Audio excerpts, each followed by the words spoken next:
Yo,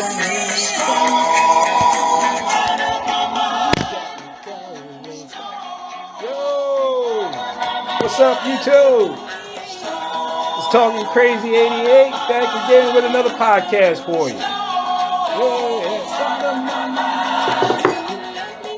The Shy Lights. What y'all know about that?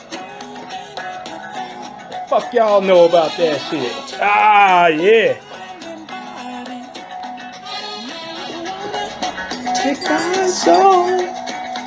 Hold on, let me slow this down a little bit.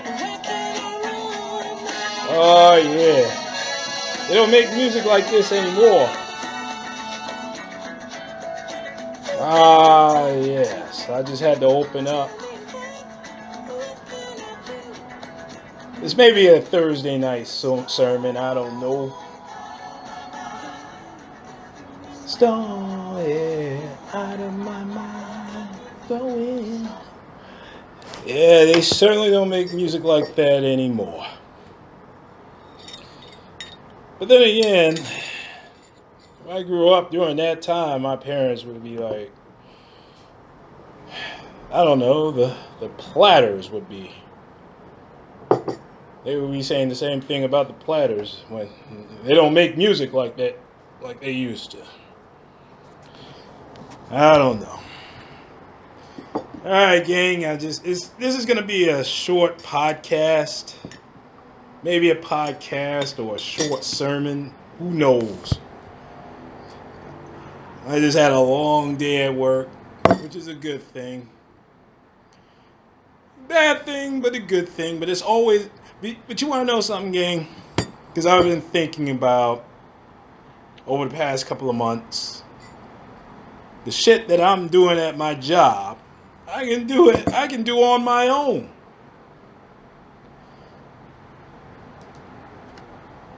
Why am I wasting my degree making some punk motherfucker rich?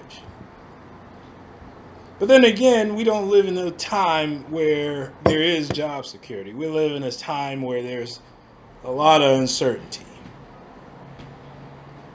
And what I've also noticed over the past couple of months is that when I'm walking to work and on my way home from work, leaving the job, I see, right in Midtown Manhattan, I see a whole lot of white homelessness.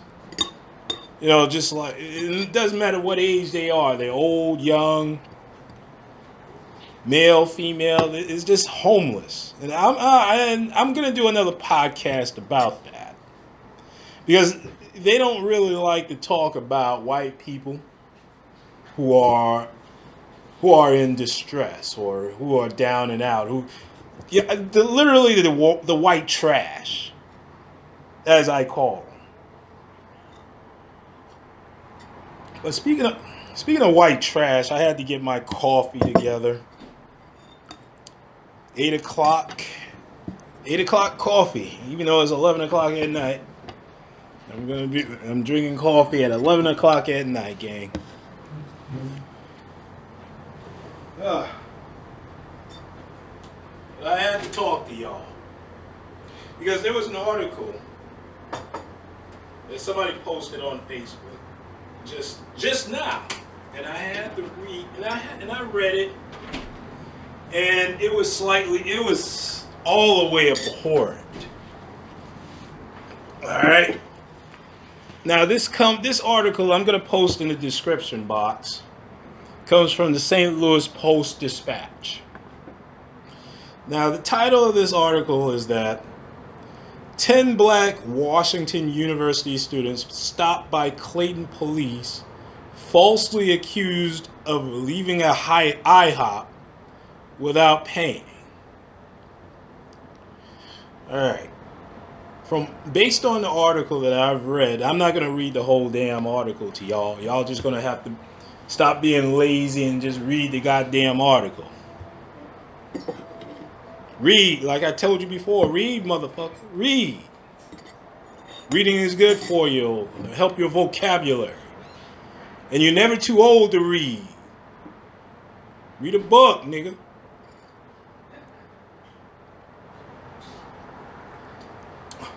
Now, I'm just going to read the beginning of this article to you just to give you a picture of who these students are. All right. Now, these are 10 Washington University students. They were all black. They were all incoming freshmen.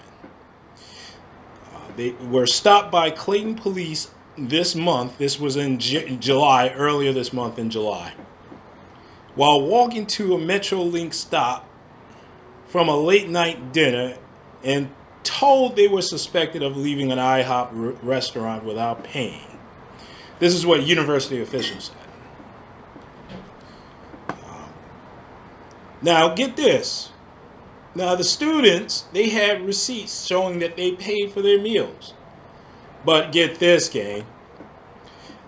The police, those punk-ass police officers, made them all walk 3 blocks back to the restaurant with 6 cars, squad cars deep, following them.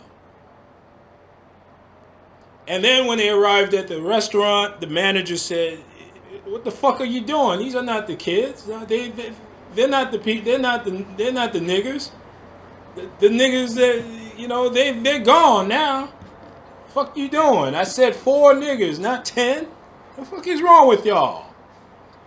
Of course, the manager didn't say that, but they said these are not the students that actually skipped out on the bill. Now, as I scroll down the article, the students were upset. Of course you were going to be upset. These are 17, 18-year-old young men and women accused of a crime, a petty crime, but they were treated like they were accused of a goddamn felony. Like they robbed the IHOP. See, this is how these are the punk ass police officers that are patrolling your neighborhoods. This is what tells me that they don't really prevent crime. They don't solve any murders. I mean, I'm sure that there are a couple of murderers that haven't been solved in Clayton, Missouri, which is probably a suburb of St. Louis. But I've been through that raggedy city of St. Louis, and I'm not impressed. So I'm not surprised that I can assume that these officers were white trash, or if they're not, if they happen to be niggers, they have to be coons to do something like this to these children. I mean, to these young men and women. But I'm going to get to my commentary in a few minutes, gang. I just want to give you a synopsis of this article. I'm not going to read the whole goddamn thing. The chief stated that there was going to be the chief police, the punk-ass chief named Chief Kevin R. Murphy, said that there was an internal review that was underway. Well before the incident, well before the officials at Washington University ever contacted them. Now he stated that I'm sorry that they were inconvenienced and anxious about what happened. That is not our intent. Yes, it is. Motherfuckers, shut the fuck up. Yes, it is. That is your job. You humiliated these young men and women, treated them like goddamn common criminals, like niggers. But all you can say is, I'm sorry. Yeah, I'm sorry they were inconvenienced. It's almost like you took time out of their schedule. You know, that's what being inconvenience is. It's like, oh, I'm sorry, I made a mistake here. You know, I'm sorry for your inconvenience that you had to lose time. You know, the business, you usually hear that from customer service agents. All right? When they make a mistake on your order, or they don't perform a service on time that you expect them to perform. This was incompetent officers, because I can tell you that they didn't have much to do down in Clayton, Missouri, in that raggedy ass white trash city, is to harass these 10 young men and women, these students. These were students. What the fuck they gonna do to skip out on a restaurant bill? Now, I'm shocked that there was no video of this incident, because usually somebody would have just took out their camera and said, you know what, we need to record this, because these asshole police officers, which I believe half the police force came down to escort, to make these students go back to the restaurant to prove that they weren't the one, even though they had receipts. They had receipts in their hand that showing that they paid for their meal. All right, now the university had released a statement saying that we are deeply concerned and disappointed that any of our students would experience what transpired, said Jill Friedman, vice chancellor for public affairs. The fact that these 10 students, all of whom are African American, well, Black American, were scared and humiliated is unacceptable to us. We have shared that sentiment directly with the city of Clayton and have had an opportunity to meet with city leaders to reiterate our concerns. Conversations continue. Note that word, conversations, people. See, this is what white supremacists do. They do a lot of goddamn talking. No action behind it. Now, and I'll get to but I'll say this before I get to my commentary. Now, if this was 10 white students that were being jacked up, coming from a prestigious university of Washington University, rest assured, those officers there would be disciplinary actions, swift. It would be swift disciplinary actions against these officers. This wouldn't have made the newspaper. The students would have been compensated for what they went through. There would have been lawsuits all over the goddamn place. But I'll get to that in my commentary. Later Monday, Chancellor Mark Wrighton sent an email statement strongly denouncing what occurred. Of course, the chancellor, the university officials are going to denounce what happened. The white supremacist chancellor going to denounce it, of course. I want to be very clear that this situation is unacceptable, he said. It runs counter to our university core values and mutual respect, understanding, and inclusion.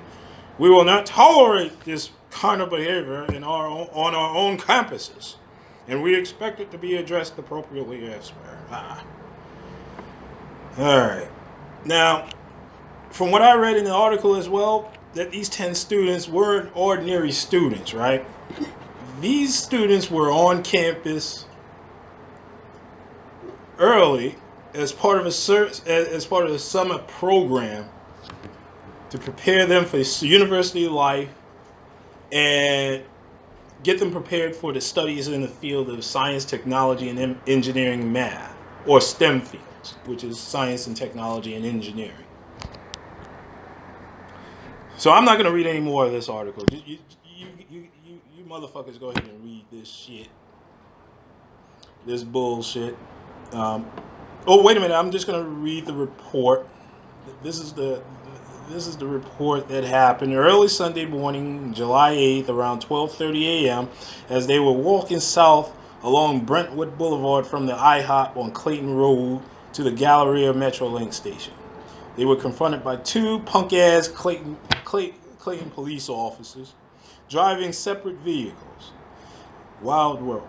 They were told that they were suspects in a crime that just occurred at the IHOP, where a group of customers left without paying the bill. Several of the students produced receipts to show that they had paid. I know I'm reiterating, but fuck it. I don't give a fuck. Y'all ain't paying for this shit. I got it.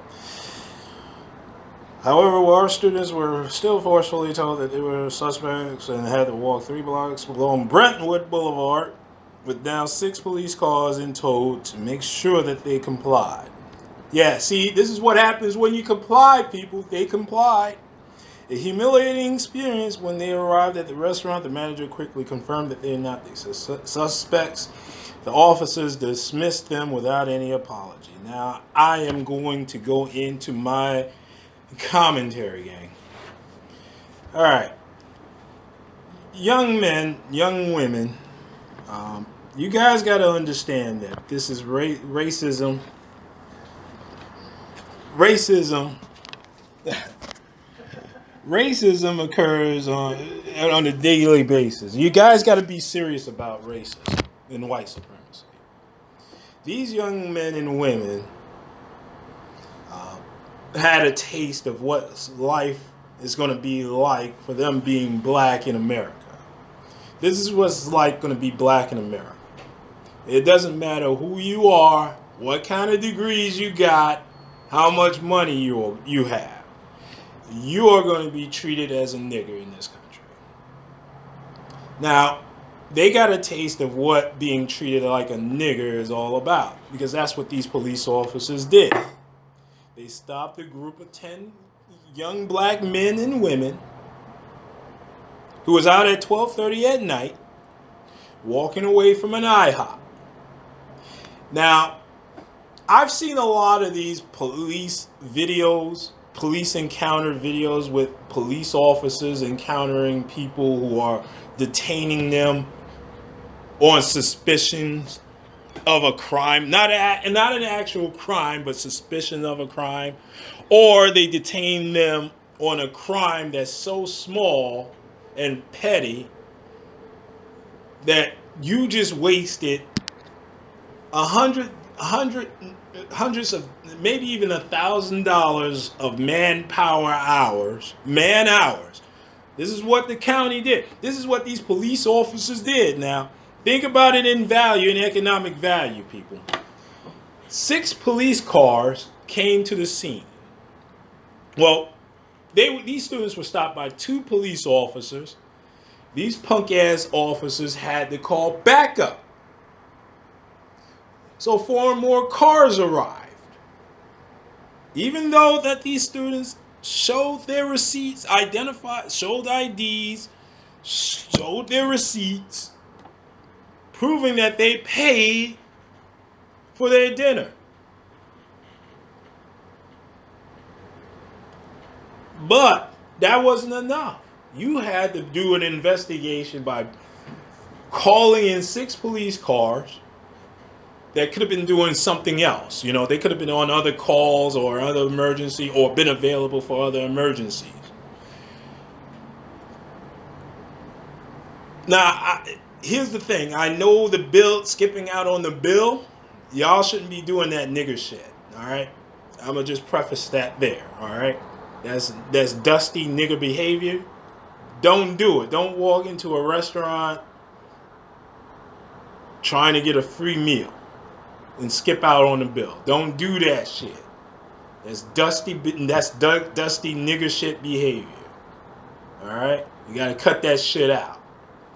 But apparently that these young men and women didn't do it. They proved that they didn't do it.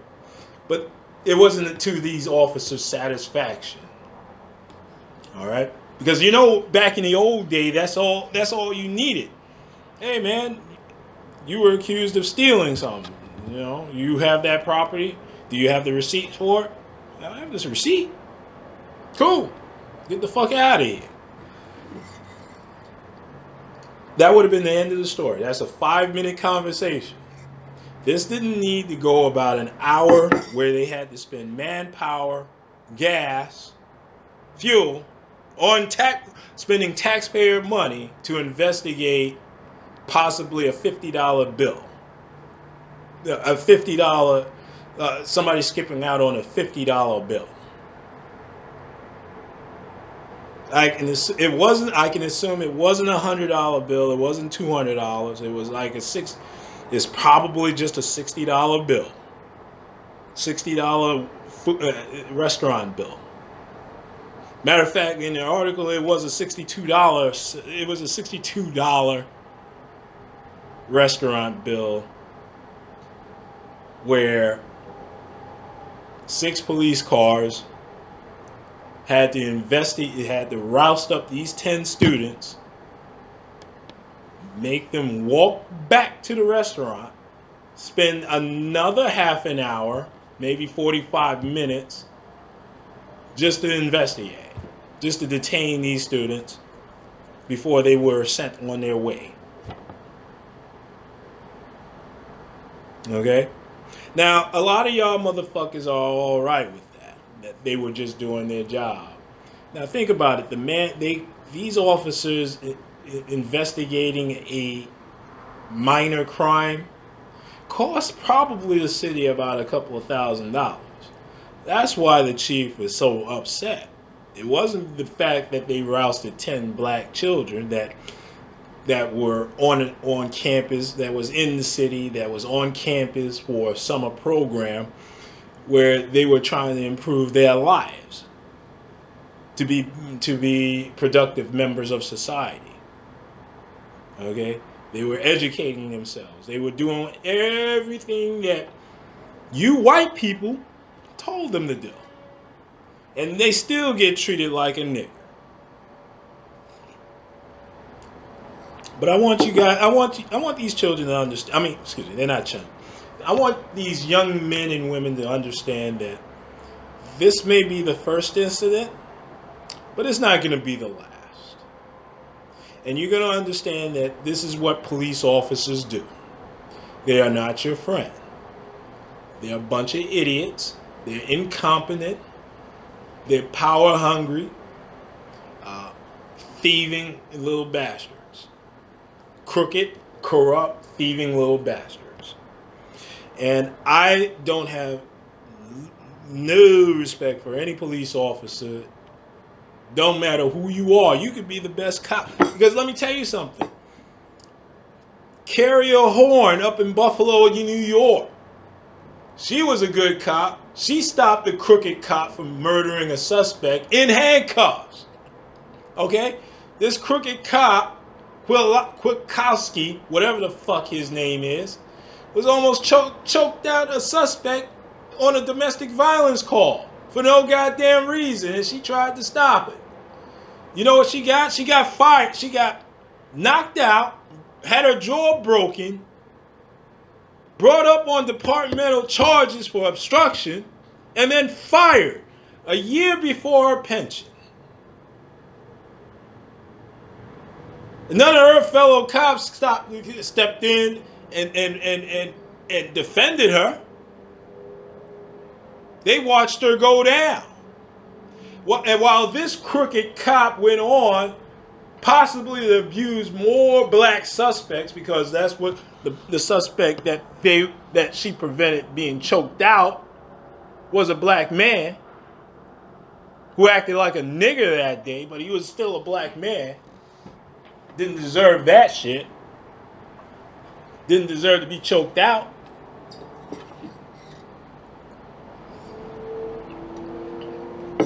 But these students, the only reason why, and let me tell you something, the reason why that the chief of police had to come out and apologize and tap dance, because these were Washington University students. That's a bad image to racially profile and rough and treat these students like common niggers. It's not a good look, people. It's not a good look on the university. That's why the chief had to do something. He didn't want to do anything because he felt like they were doing their job. But I'm going to tell you right now, the police in New York, the municipality, is a liability to the city. They don't prevent crime. You know who prevents crime? People like me, people like you, we prevent the crime that goes on. We don't need the police. What the fuck we need a police force for? Who told you that we need these idiots running around with a gun and a badge, fucking with people all day long, writing tickets on a traffic stop? This is what they do. They write tickets on a traffic stop, fuck with people on a daily basis, And when they approach you in a hostile manner. All right, just when you assert your rights. Okay, when you assert your constitutional rights. Now let me explain something to you when you do that shit. You guys got to remember that it's not within their training to respond to constitutional rights, your constitutional rights. Matter of fact, they could give two fucks about your constitutional rights. Okay? Their job is to arrest you, put you in a fucking cage until you go to trial. Or until you get bailed out so you can go to trial. That's their fucking job. That's what they're supposed to do. All that bullshit about being friends, saving lives is bullshit. They don't save anybody's lives. They cost people lives. But I don't want these students to worry about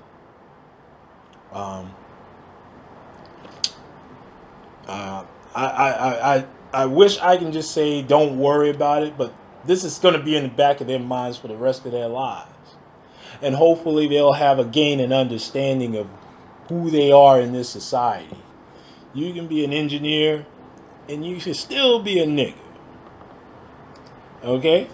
You will still be a nigger.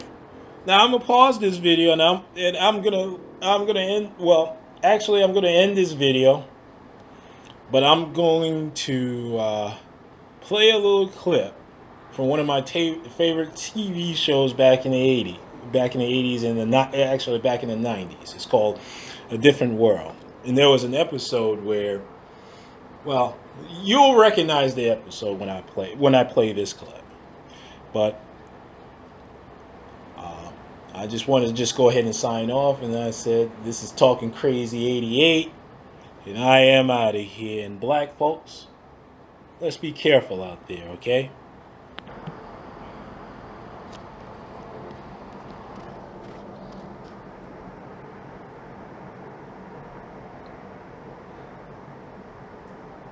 My grandfather came to this country with nothing. He couldn't even speak the language. But he worked hard and he made a place for himself and his family.